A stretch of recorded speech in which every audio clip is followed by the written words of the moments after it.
So my wonderful patron, Aaron White, big Superman fan, so no surprise when it comes to choosing a movie for me to review as part of his patronage, for those who are on Patreon.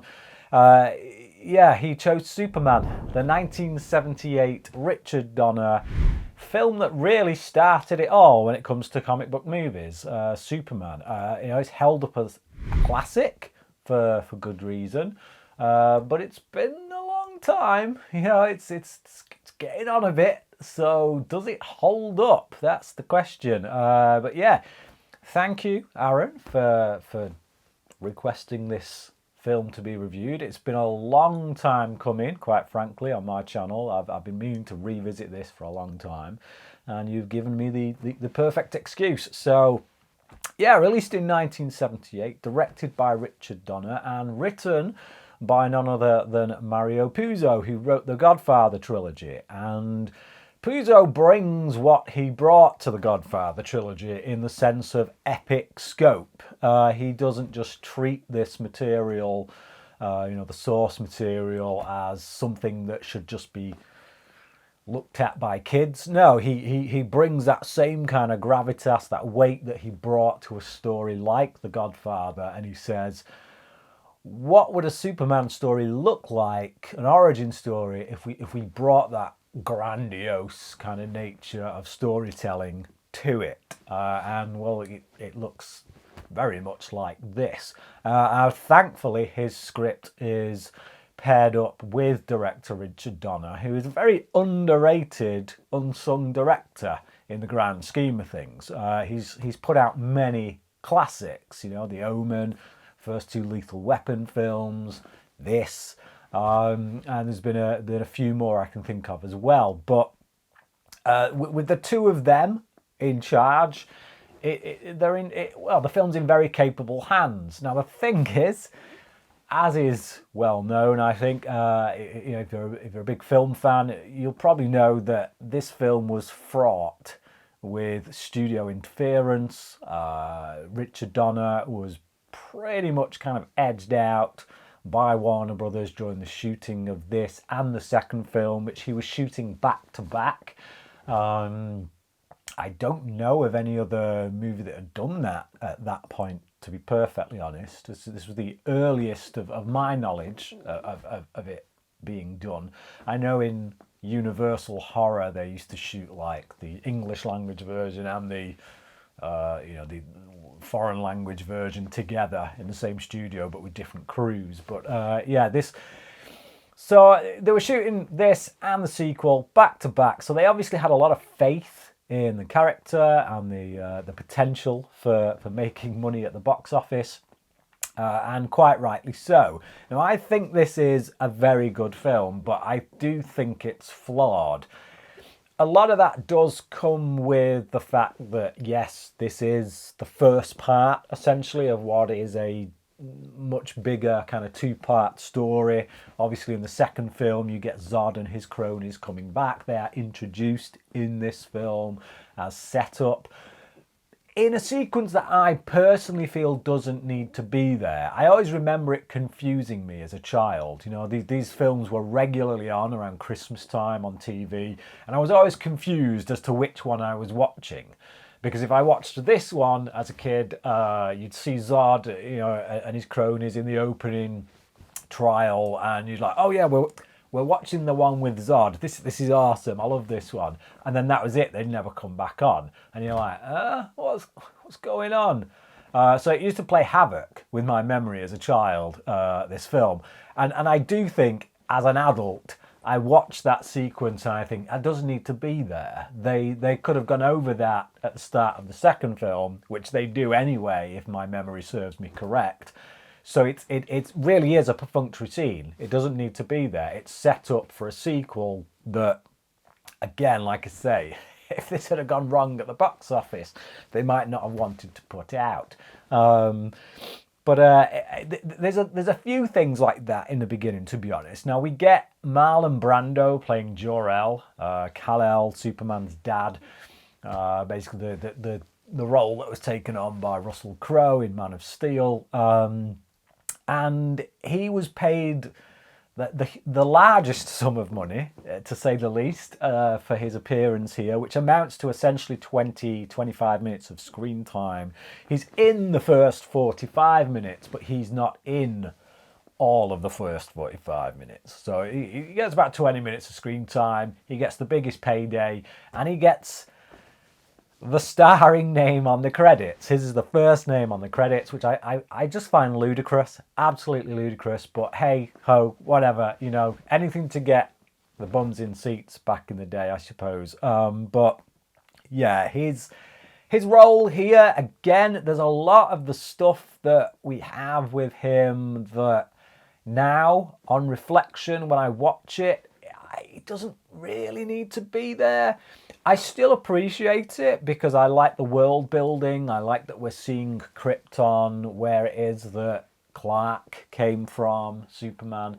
You know, his home world. I like the way that the way in which Donna visualizes that world. Again, really epic, great world building, and the destruction of that world, even now, is quite something to watch.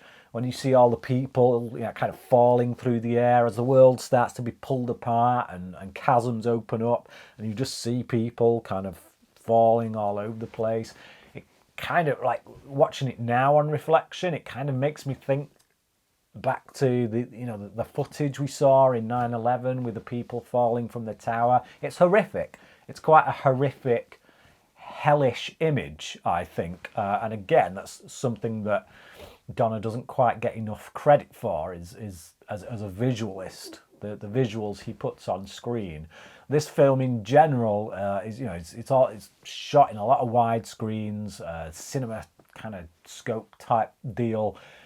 We get like a Gone with the Wind form of superhero movie. That's what it feels like sometimes. It's particularly in the opening stuff at Kansas, when we see Clark growing up. You watch that stuff and you're like, this. All we need is Clark Gable to come along, and this would be, yeah, Gone with the Wind. It's shot in that really grand, epic scale kind of way. It doesn't feel like a small movie in any sense of the word, and you can see that, you know, you can see where the money's gone. It feels like an epic. It feels like a very big budget film, even today. There's some excellent set pieces that back then were incredible, but even now to watch them are still quite incredible. Like the helicopter sequence, when the helicopter with Lois Lane is falling from the building, and Superman catches her and then catches the helicopter.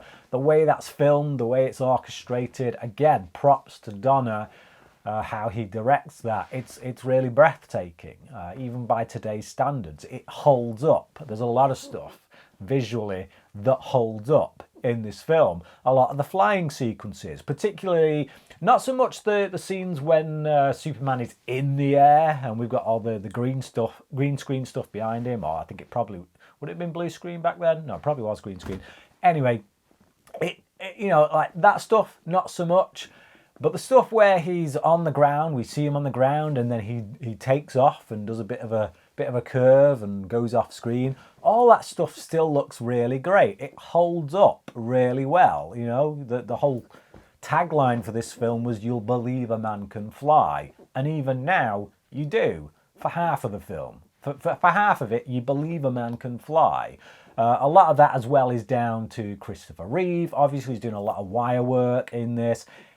Very hard to do, and I know the technology has come on a lot better since, so that kind of work has become much easier. But back when Reeve was doing it and you're just hanging from two wires and you're expected to move gracefully and not look like you're hanging from two wires, that takes a certain level of physicality that not everyone has. Christopher Reeve clearly did, so he brings that to the performance, along with the two different sides to the Clark Kent Superman personality. You know, the bumbling reporter mixed with the really strong, heroic, confident form of Superman. And I love seeing Christopher Reeve play those two sides, sometimes right in the same scene alongside each other as he switches from one personality to the next. And it's not hard to see why Reeve was cast. He's perfect in the role. Margot Kidder as Lois Lane. I know a lot of people say she's the definitive Lois Lane. I like her. I like her a lot. I think she is great in the role. She brings a lot of spunk. She's very perky. She's very kind of energetic, and she's perfect for this iteration of Superman. She's the perfect foil for Christopher Reeve's Superman. She's still not personally my favourite Lois Lane, but I do like her. I do think there's a reason it's such an iconic performance. Now, there's times in the film where it gets a little bit embarrassing with some of the choices they make. There's the whole sequence that I think is a little bit too long, which is, it's supposed to be like this whole film is a love story, essentially. It's a romance tale between Superman and Lois Lane. Can she fall in love with Clark Kent? That'll be explored more in the sequel. Obviously, this was always meant to be 2 films, but in this one, it's all about her kind of romantic kind of infatuation with Superman as opposed to Clark Kent. And there's a flying sequence, the famous flying sequence where he comes, she interviews him, and then he takes her for a flight. And it goes on a bit, and we have this voiceover, which is a bit hokey, it's a bit corny, it's a bit like, okay, a bit cringe. I could have done without that. I think we get the sense, or we would get the sense of everything she's feeling just from the way they're flying, their body language, how they're moving. I think that would do the job quite nicely without the really cringe voiceover. But moments like that are few and far between. Now, what I would say is that even though there's a lot of stuff in the first act that I kind of look at and I think, does that really need to be there? Not so much. It's nice in the sense it builds the world, builds up the legacy of the character. But I think I would have liked to have gotten to modern day Clark a lot sooner. I think that when he goes to the Fortress of Solitude and the stuff, when he interacts with Jor-El there, all the stuff that we learn in those scenes, all the stuff we get in the beginning, we can learn in those scenes, so we don't really need all that stuff at the beginning. But I do still think that the first 2 acts of this are very good, just because of the way the film, just because of how it feels, just because of the respect it's paying to the material. I think Gene Hackman is very good as Lex Luthor. I think his 2 underlings, because they're played a little bit too stupid. I get the going for humour. It sometimes makes the tone a little bit off because we've played it so straight and so respectful up to that point. But then once we get like Miss Tessmacher and Ned Beatty's character, it gets a little bit cartoonish at that point, a little bit too comic booky. I don't mean like modern comic booky, I mean like 1950s comic booky, which is fine. It's probably what it was going for. You have to take it within the context in which it was made, the time in which it was made. But yeah, today it feels just a little bit off balance, tone-wise, with the rest of the film. But Gene Hackman is still on form. He's still on fire. He still makes for a great Lex Luthor. Again, not my favourite Lex Luthor. I would still say Rosenbaum from Smallville, personally. But he is still really great to watch. He's got a lot of presence. And I do like his interactions with his 2 underlings and the way he roasts them all the time. I like his interaction also with Superman when they meet, and obviously Lex has this proper god complex. He can't allow someone as powerful as Superman to exist within the same space as him. His ego just won't allow it, and I love the way that Hackman plays that. Now, I will say that the 3rd act is where I do have some problems and have always had problems, but I feel like as a child those problems didn't really bother me as much because I was just taken up in all the superheroics that were going on. Today, at the age I'm at now, watching this, they do bother me a little bit more. They do hinder my enjoyment a little bit. One, and I'm sure this has been talked about many times before, it's the whole, going around the earth to turn back time. It It's not that I think that, he's literally spinning the world round. I just think this is Richard Donner's way of visually interpreting it so that we know what's going on. Basically, he's turning back time, and it's that concept in and of itself that I have a problem with, because once you set up that conceit, he could do that any time. It literally makes him beyond all powerful. He can turn back times at any time something happens that he doesn't want to happen. He just goes back in time. So that's a problem that it sets up. But also logistically in the story itself, I don't think it's handled particularly well, because there's just too many questions at the end of it. So he goes back in time so that he can save Lois. But does that mean he let the missile that was heading towards Tessmacher's mother go so that he could get to Lois? Or did he just do it faster than he did before so that he could get to Lois? That's never really cleared up. He just gets to Lois. And then when he gets Lois out of the car, he takes her out, puts her next to Jimmy, and then he flies off. But all he's done is turn back time. So putting her in that spot isn't really the best thing to do, because technically that same earthquake would happen and that ground would then still swallow up the car and she would still be in danger, and he's just put her in completely the wrong spot. It's just not clear, because we don't see what he does once he goes back in time. We don't know how he's affected the chain of events differently to how he did before, other than the fact that he saves Lois. So I'm left with this question as to, okay, well, what is that at the expense of? In order to go back and save Lois, what is that at the expense of? Because before, he got to Lois too late because he was too busy doing all this other stuff. So if he's now turned back time so he can get to Lois, what does that mean for all the other stuff that he did previously? It's just because of the way it's handled. It's just like, we see him turn back time, he goes, he saves Lois, and then he's off and he's taking Lex and his buddy to prison. And it's just like, okay, it just feels like right in those last 10 minutes or so, it's like they wrapped it up and that's it. On to the sequel, and it's just, it leaves a bit too many questions for me logistically as to what exactly happened. It's still an incredible piece of work. It set the tone, it set the bar for the genre. It pretty much kick-started the genre, really. Outside of your 1950s and 40s serials and things like that, this was like the first time really we had a proper movie. A superhero movie, and this was the gold standard really for many years to come, and I can see why. You looked at it now and it holds up in so many ways. It holds up.